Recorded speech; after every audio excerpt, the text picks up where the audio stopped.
সশ্ৰদ্ধ প্ৰণিপাত জনাইছোঁ আৰু আজি সভাত উপস্থিত থকা শ্ৰদ্ধাৰ অভিভাৱকসকললৈ আমাৰ হিয়াভৰা শ্ৰদ্ধা নিবেদন কৰিছোঁ আৰু মৰমৰ ছাত্ৰ ছাত্ৰীসকললৈ হিয়াভৰা আশীষ তেওঁলোকলৈ আমি প্ৰেৰণ কৰিছোঁ। সকলোকে নমস্কাৰ জনাই আজি আমাৰ 2026 বৰ্ষ 26-27 বৰ্ষৰ আমাৰ বিদ্যাৰম্ভৰ কাৰ্যসূচী আজি আমি আনুষ্ঠানিকভাৱে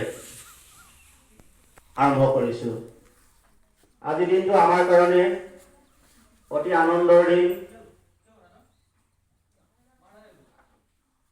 বৰ্তমান শিক্ষা জগতত এক বিশেষ পৰিৱৰ্তন, এই পৰিৱৰ্তনৰ লগত সংগতি ৰাখি আজিৰ নিচিনা অনুষ্ঠান আমি উদযাপন কৰিবলৈ সুবিধা পাইছোঁ।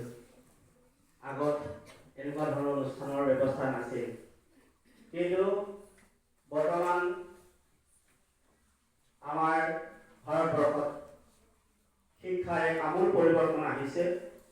সেই আমূল পৰিৱৰ্তনৰ লগত সংগতি ৰাখি আমি পৰম্পৰাগতভাৱে এই বছৰ আজিৰ দিনটোত 2026 আৰু 27 বৰ্ষৰ বাবে বিদ্যাৰম্ভ কাৰ্যসূচী আমি হাতত লৈছোঁ।